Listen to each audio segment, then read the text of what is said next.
Normal delivery জন্য একটা গর্ভবতী নারী প্রথম থেকে যখন প্রেগনেন্ট হয় তখন অনেকেই মনে করে যে এটা অসুস্থতা, সে প্রেগনেন্ট, সে কেমন করবে না করবে। প্রথমেই বলে নেই, প্রেগনেন্সি কোনো ধরনের অসুস্থতা না। কারণ একটা মেয়ে যখন ছোট থেকে বড় হয়, তার নিয়মিত পিরিয়ডের মতো কিংবা মাসিকের মতো যে ব্যাপারটা ঘটে, তেমনি তার প্রেগনেন্সি ঘটাটাও খুব একটা স্বাভাবিক। সো এটাকে কখনোই সে অসুস্থতা মনে করবে না যতক্ষণ না দেখা যাচ্ছে যে তার কোনো প্রবলেম হচ্ছে।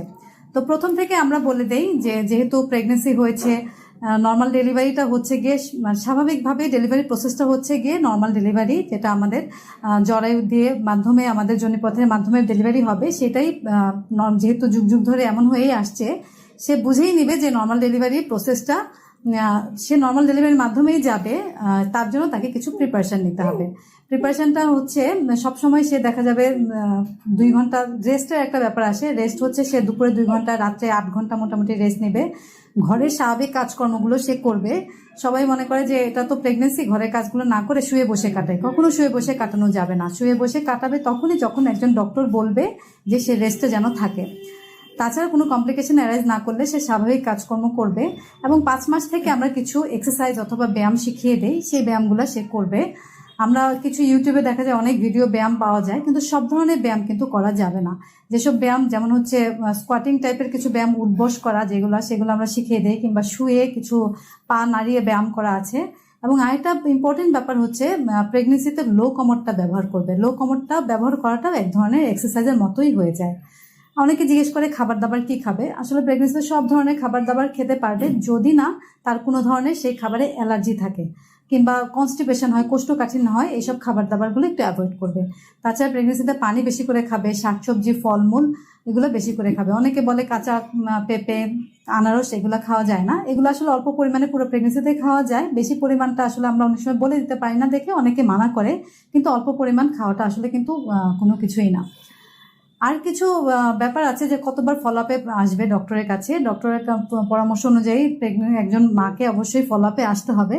ফলো আপে মিনিমাম 4টা ফলো আপ তো আমরা বলেই থাকি। তাছাড়া প্রতি মাসে মাসেও ফলো আপের কথা আমরা বলে দিই যার প্রয়োজন হয়। কিছু টেস্ট থাকে, আমরা প্রেগনেন্সিতে আলট্রাসোনোগ্রাফি করা ছাড়াও কিছু ব্লাড টেস্ট করে থাকি, বিশেষ করে হচ্ছে ব্লাড গ্রুপ। কারণ ব্লাড গ্রুপটা যদি জানা থাকে তাহলে ইমার্জেন্সির সময় যদি ব্লাড লাগে কিংবা দেখি যে মায়ের রক্তশূন্যতা আছে, তখন ব্লাড ম্যানেজ করাটা খুব জরুরি, ম্যানেজ করাটা খুব ইজি হয়ে যায়। আর শেষের দিকে একটা মা যখন নড়াচড়া বোঝা শুরু করবে, 5 মাসের পর থেকে যখন নড়াচড়া শুরু করবে, তখন সে নড়াচড়াটা কাউন্ট করবে। এবং শেষের দিকে একটা ইম্পর্টেন্ট ব্যাপার হচ্ছে সে কখন কিভাবে হসপিটালে আসবে, ইমার্জেন্সি হলে কিভাবে ম্যানেজ করবে, সেই জিনিসটা তার মাথায় রাখতে হবে।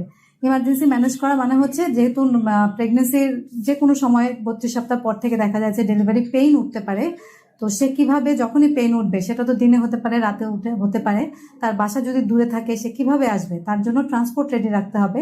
যদি বলে দেয় যে ব্লাড গ্রুপের লোক একজন রাখতে হবে, ডোনার রাখতে হবে, তাহলে সে ডোনারকে নিয়ে সে যখন ব্যথা হবে তখনই আসতে হবে। সর্বোপরি সে যোগাযোগ রাখবে যার সাথে সে সবসময় ফলো আপে থাকে, তার সাথে যোগাযোগ রাখবে, সে হসপিটালের সাথে যোগাযোগ রাখবে যে এই ধরনের ইমার্জেন্সি হলে, এই সব ধরনের প্রবলেম হলে সে কিভাবে আসবে, সব যেন রেডি থাকে। এখন অনেক সময় এমনও দেখা যায় যার ফলো আপে আছে সেই ডক্টর অনেক সময় থাকে না। সেই ডক্টর না থাকলেও ওই হসপিটালে তার করেসপন্ডিং কোনো ডক্টর নিশ্চয়ই ওই ডক্টর বলে যাবে, তার সাথেও হসপিটালের মাধ্যমে যোগাযোগ করে আসলে তাহলে রোগীর যে কোনো সময় জরুরি অবস্থা কিংবা নর্মাল ডেলিভারি হয়ে যাওয়ার অবস্থা কিংবা সিজার যদি লাগে, সিজার করার অবস্থাটা খুব ইজিলি ম্যানেজ করা যায়। তো এগুলোই হচ্ছে নর্মাল ডেলিভারির জন্য প্রিপারেশন, প্রেগনেন্সিতে নর্মাল ডেলিভারি করার জন্য প্রিপারেশন। তো মাহমুদার ব্যাপারটাও এরকম হয়েছে। মাহমুদা তো সবসময় প্রেগনেন্সিতে আমাদের কাছে আসতো, তার কিন্তু রক্ত ভেঙেছে রাত্রেবেলা 1:30 থেকে রক্ত ভেঙেছে। আমার কাছে রাতে মেসেজ দিল যে ম্যাম ডেলিভারি ডেট তো 29 তারিখে, তার ব্যথা ট্যাথা উঠছে না, সে কি করবে।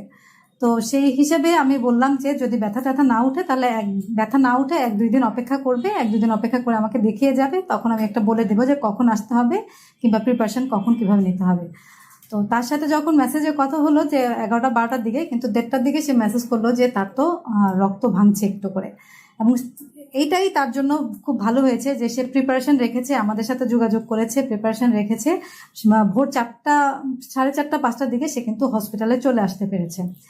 তো মাহমুদ এখন বলবে তার অনুভূতিটা কি। সে বিকালবেলা 5টার দিকে আসছে ঠিকই ভোরবেলা, কিন্তু বিকালবেলা তার একটা নর্মাল ডেলিভারির মাধ্যমে বাবু হয়েছে। ও আরেকটা বলে একটা ব্যাপার বলে নেই, ওর বাবুর ওজন হয়েছে 4 কেজি। মাসাল্লাহ বাচ্চা ভালো আছে।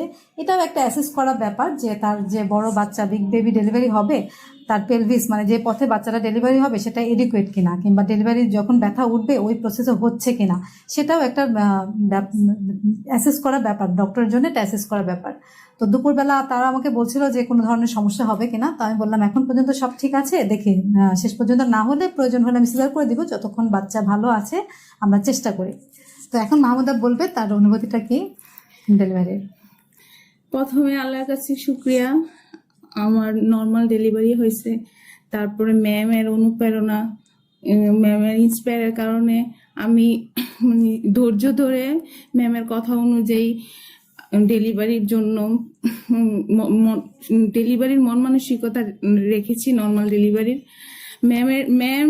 ম্যামের টিম অনেক হেল্পফুল, তারা আমাকে খুব ভালোভাবে ডেলিভারি করার জন্য সাহায্য করেছে।